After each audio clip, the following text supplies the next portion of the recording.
McComish, the town's communications coordinator, and today on What's Cooking, I'm joined by Kendra Parker from DNRT.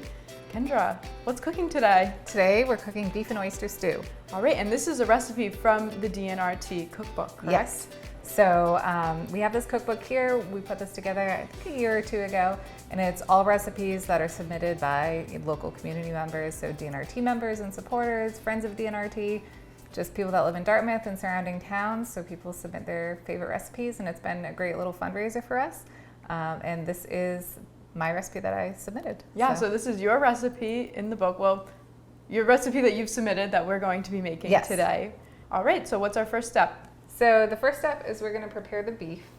So I have here, this is about a pound of beef chuck. So it came on a bone. I bought this from Coastal Food Shed. They run the New Bedford Farmers Market, and they also have a little storefront. It's in the Kilburn Mill. You can order online, you can go in there, and they have local food year round, which is super exciting. You know, we love local food at DNRT, and me personally. So about a pound of beef here.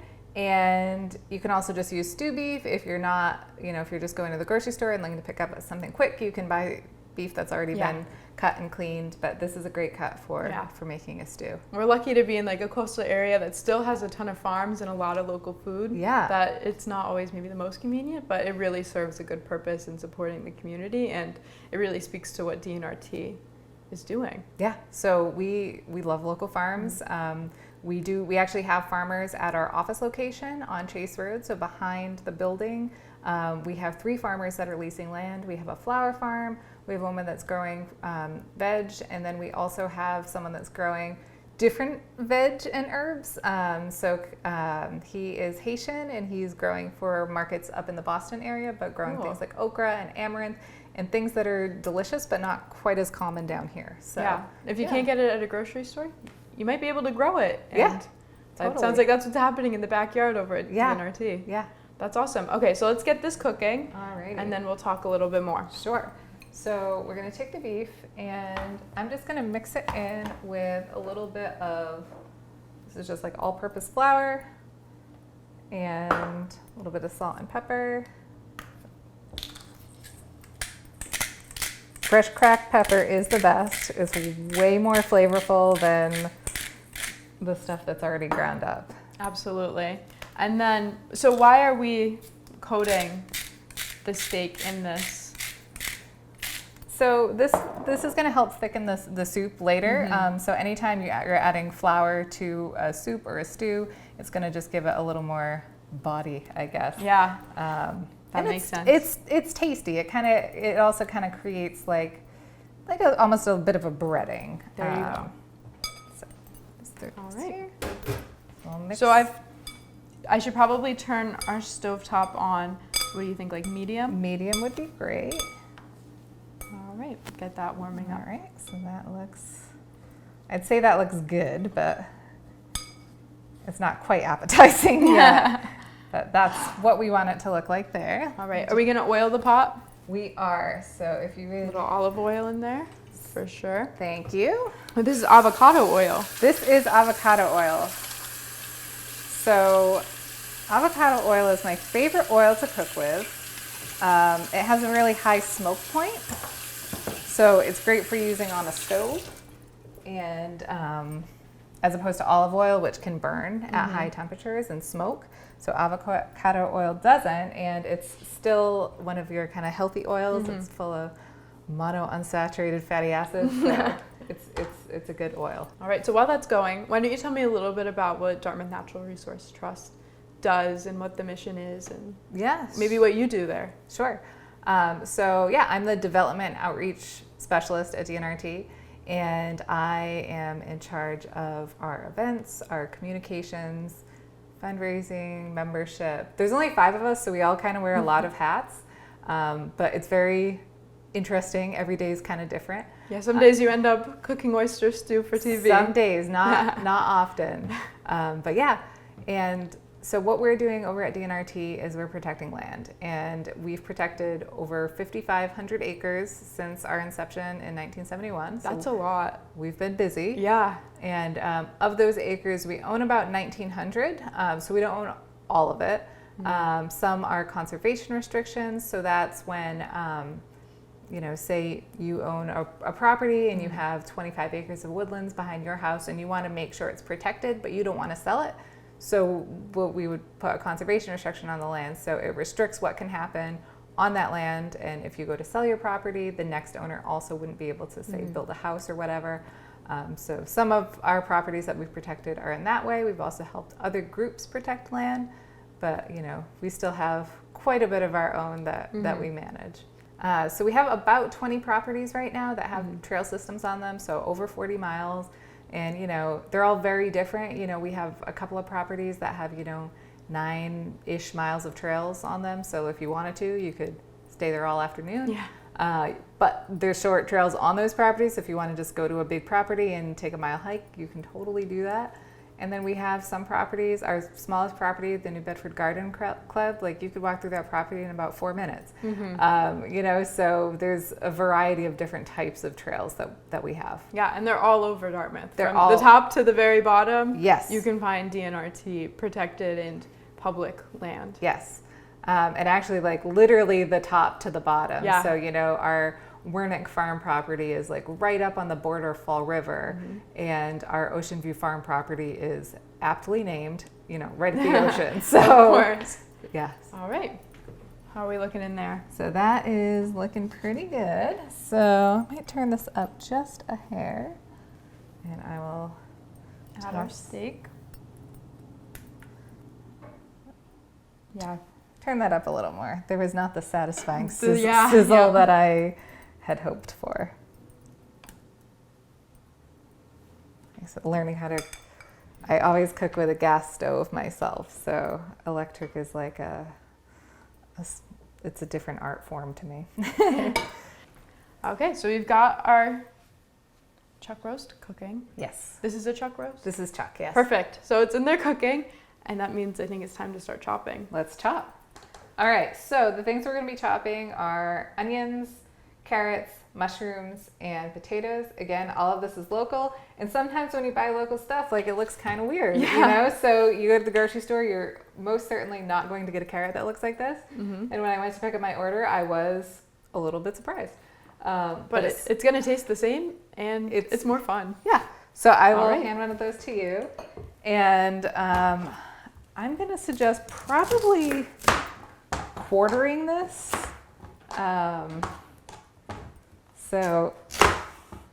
Okay. Yeah. I see what you mean. And so we had talked earlier, we're not peeling any of our carrots, potatoes. We did wash these before. I personally don't like peeling anything, and it's not just a laziness. Like there's a lot of health and nutrition in the skins of fruits and vegetables, and I hate throwing away healthy stuff. And also, I kind of like the texture. So in this recipe, it does call for 4 carrots, and obviously carrots of this magnitude, we don't need 4. One of these is probably equal to about 2 to 3 carrots anyways, but I love vegetables. I love just packing them into my meals. So kind of my MO is like, how can I add more vegetables to this? So I'm just gonna, so we're just browning this beef. We're not fully cooking it. We just want a nice color. And then we'll add all of our veggies back to this pot. Okay, how do these look for size compared to yours? Perfect, yeah. Good.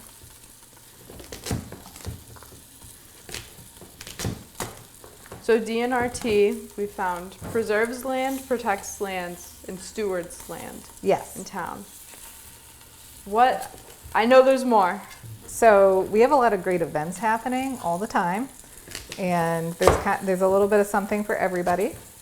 So we do walks, talks, we got some craft nights coming up, but like I said, there's something for everyone. Some of our really popular events, we actually just did a seal walk this past weekend. Cool. And that's down at Masham Point. And we walk all the way down Masham and out to the beach. in hopes that there are seals on the rocks offshore, but it was a super windy day.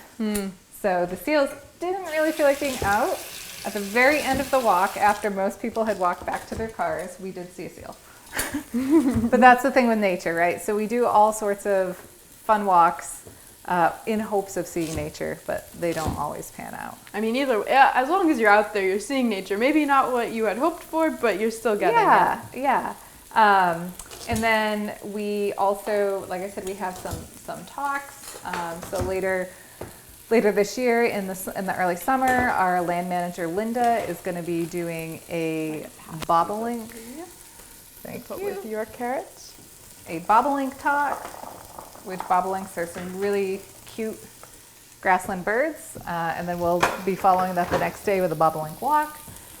We've done owl prowls, all sorts of different walks and events happening. And then later on in the year, we do our annual fundraiser, which is the Boatyard Bash. Yes, and that's usually mid to late summer. So yeah, it's at the end of August. This year it'll be August 23rd. It's a really fun event. People loved it last year. It was our first Boatyard Bash. We previously had done a barn bash, similar concept, but we had live music by a really fantastic band. We had great food, kind of appetizer style, dancing, just a total blast, and it's a great way to raise money for DNRT. Absolutely. All right, so now we have some potatoes. So grab a couple and of you those. can really hear the beef going now. So yeah, so this has a cooking. nice brown. Just a couple more minutes. Oh, my tongs are locked up.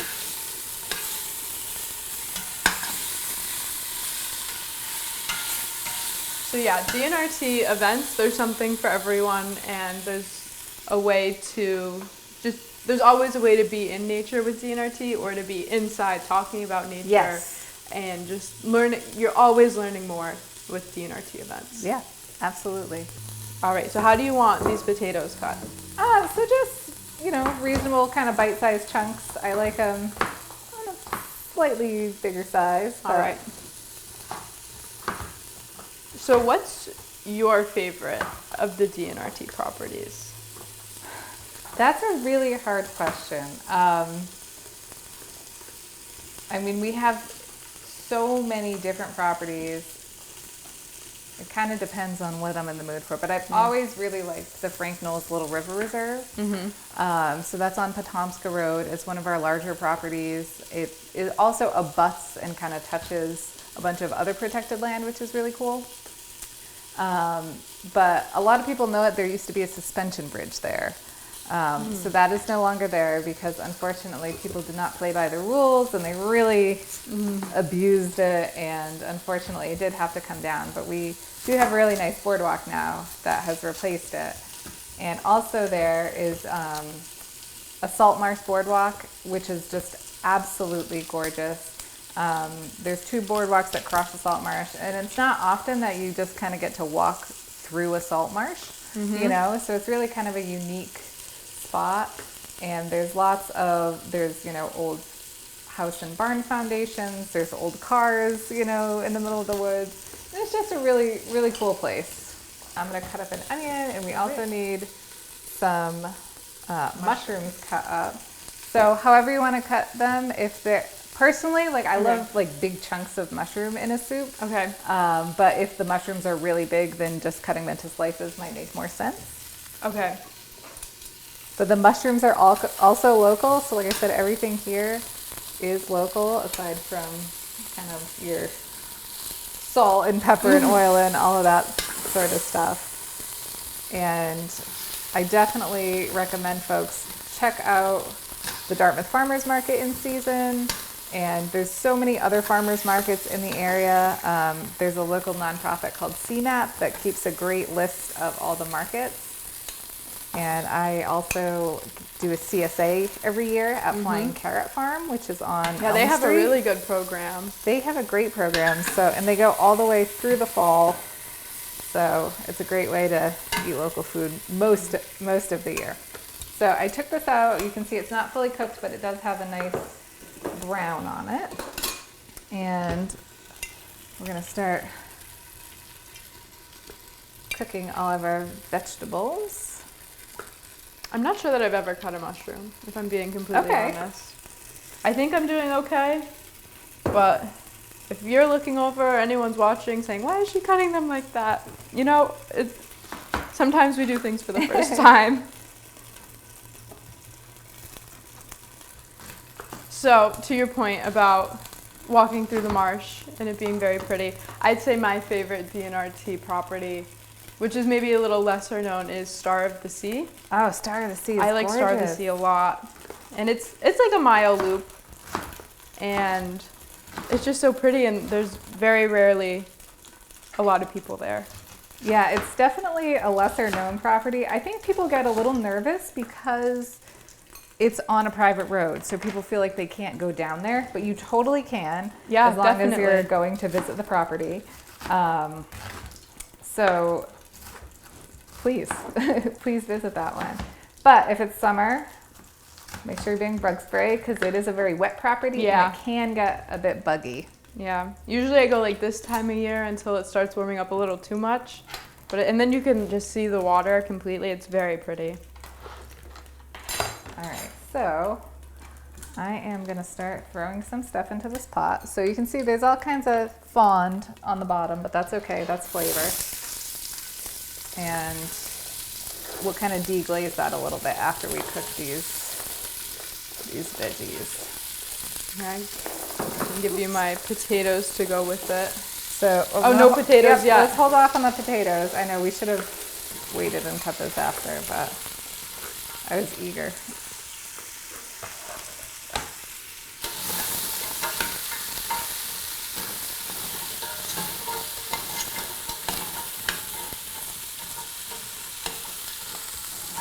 It's funny, I feel like this stove is higher than my stove at home. I'm like standing on my tiptoes a little bit to see inside.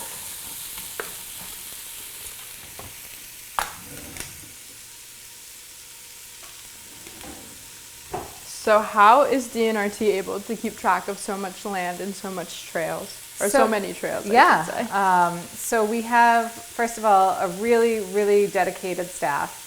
Like I said, there's only 5 of us and we only have 2 full-time land management staff, so they are busy. We also in the summer hire 2 to 3 seasonal staff members that help take care of the trails. But our volunteers are just at the core of who we are. They make it possible. Without them, there would not be DNRT. So once a week we have what we call work parties, and it's a trail day, trail crew work party, and you go out, DNRT land management staff, and clean up a property, whether that's, taking care of invasive plants or just trimming the trails, removing old tires that we found in the middle of a property, whatever it might be. And usually they're about 3 hours, people come as they can, and it's a great way to get outdoors, to meet people. And then we just have volunteers year round. Every property that we own has a steward, a volunteer steward, and their responsibility is to, just walk that trail every now and again. Actually, those can go right in here. Potatoes? The mushrooms. Mushrooms, all right. Thank you. I'm just excited about the potatoes. What can I say? We will get to the potato very shortly. But yeah, so the volunteer stewards, they'll walk the property fairly regularly, and a lot of times they'll, go with a trash bag and they'll pick up any garbage that's there, and they'll let us know if there's any downed trees, so either staff can take care of it, or we do have volunteers that love to go out and chainsaw and take care of, downed trees and limbs in the way and that sort of thing. Okay, I think we need to circle back because we've made some progress here. Yes. Onions went in first. Onions, everything can kind of go in at the same time. So we're not waiting for the onions to be translucent or anything. Nope. We're just going for it. Yep. So onions, carrots, and mushrooms all around the same time. And again, these carrots are crazy, so they're taking up a lot of space in this pot. But we just want to see stuff to be a little bit softened. So this will probably be like 5 to 7 minutes of time here. And because there's so much in here, it's kind of steaming a little bit, so that'll aid its cooking. And we, of course, took the beef out. Yes, so the beef is here. We're going to put the beef back as soon as this is done, and then we will get to add the potatoes, which is, I know, the moment you're waiting for here. And then also our beef didn't cook all the way through because that's going to finish cooking inside the stew. Correct. All right.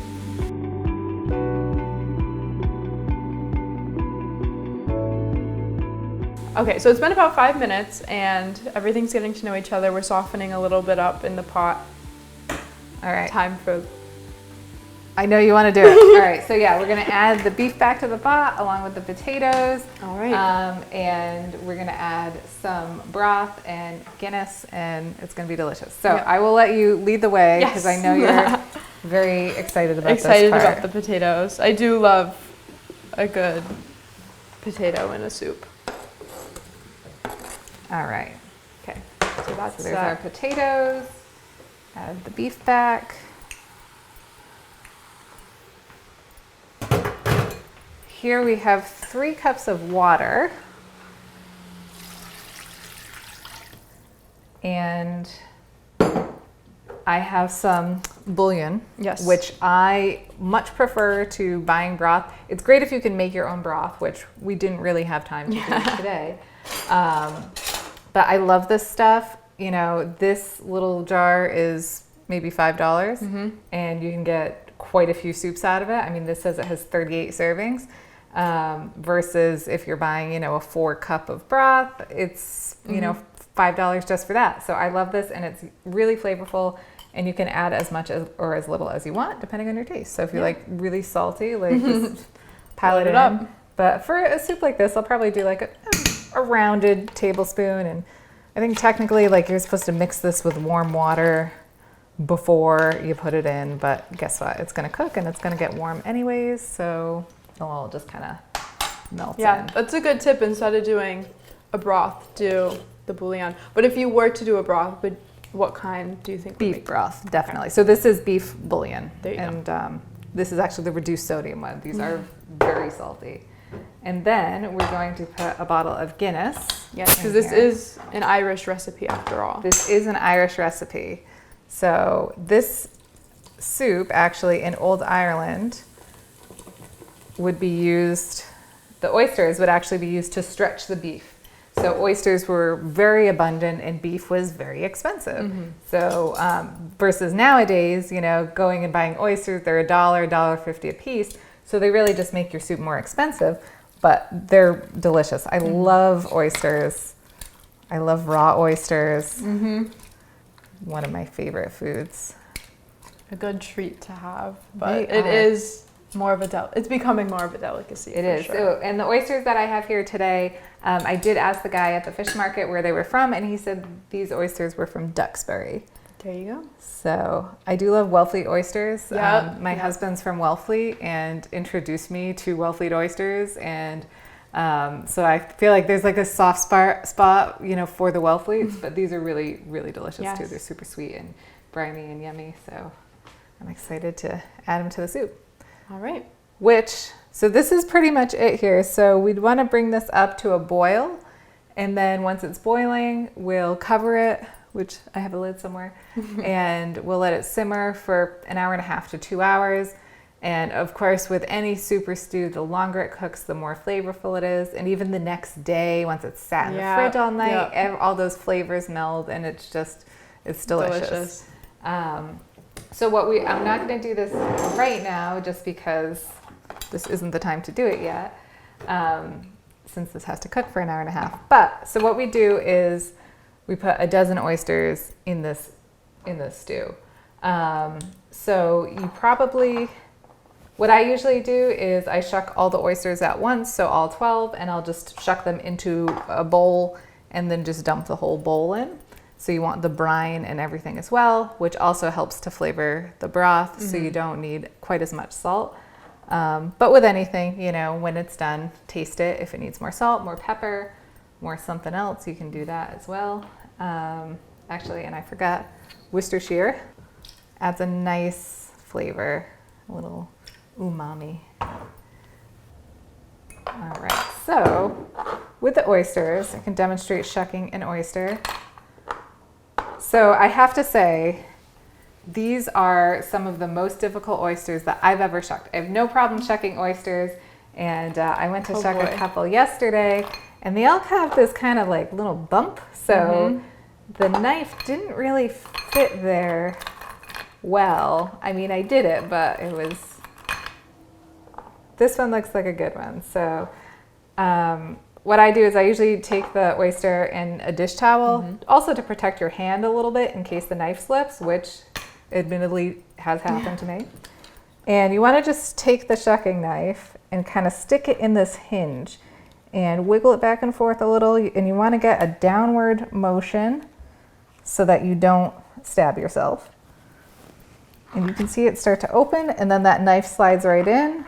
You can turn the knife, you want to take the knife and kind of slide it around the oyster. Help if it stayed in the oyster.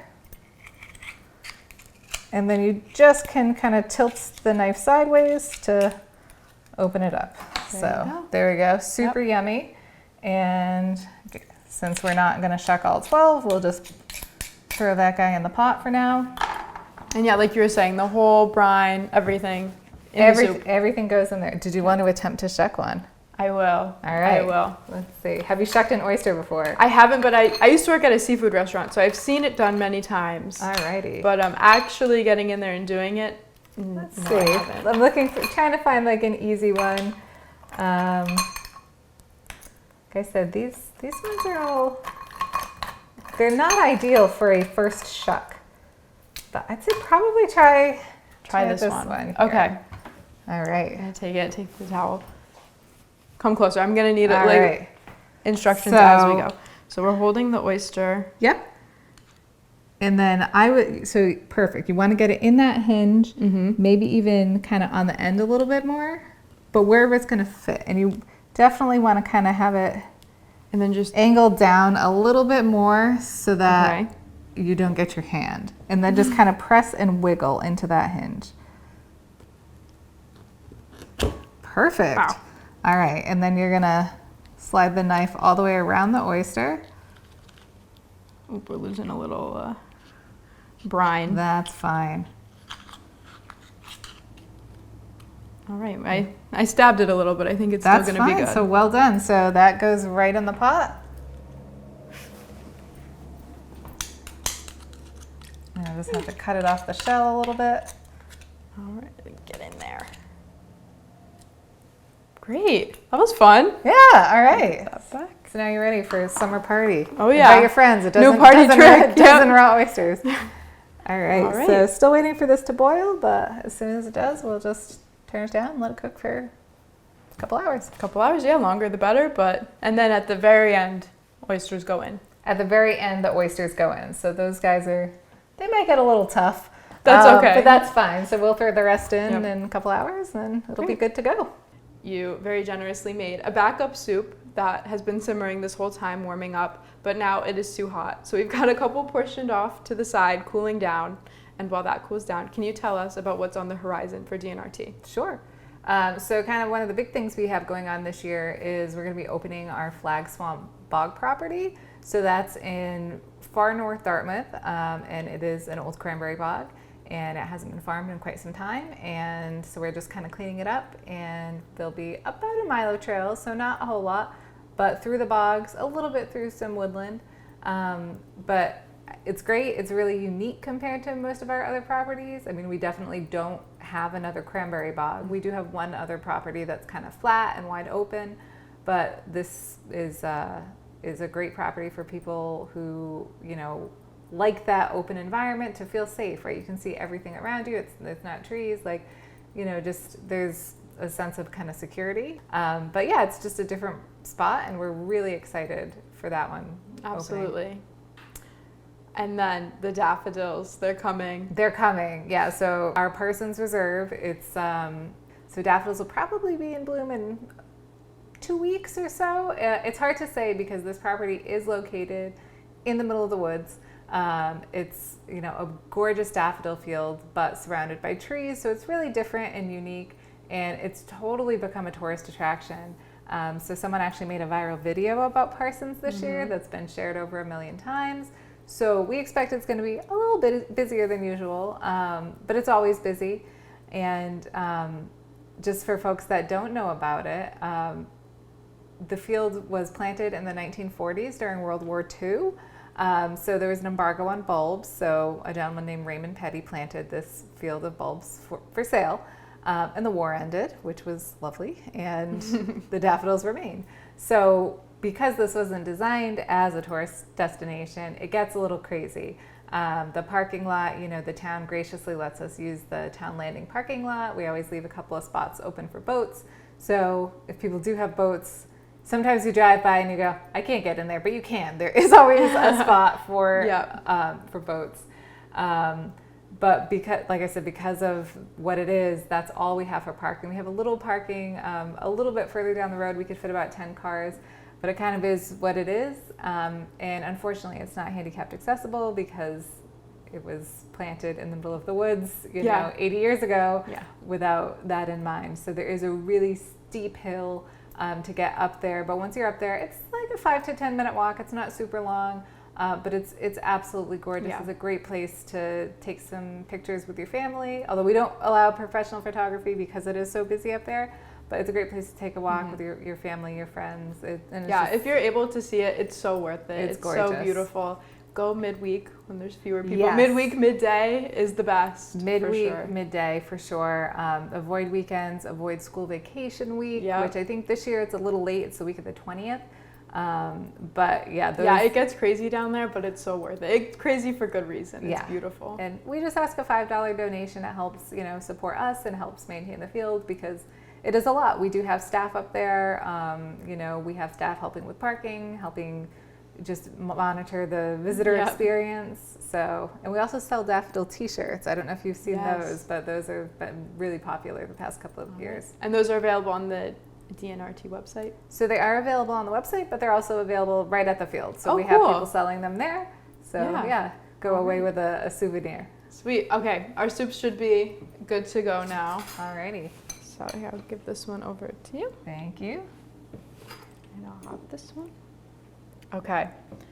What's the best way? There's a lot of flavors in here. I mean, definitely an oyster. Go for whatever you get there. So some beef, some mushroom, oyster. Mushroom and some beef here. Let's see. The beef is so tender. It's so good. So that's that hour and a half stewing. Really makes a difference.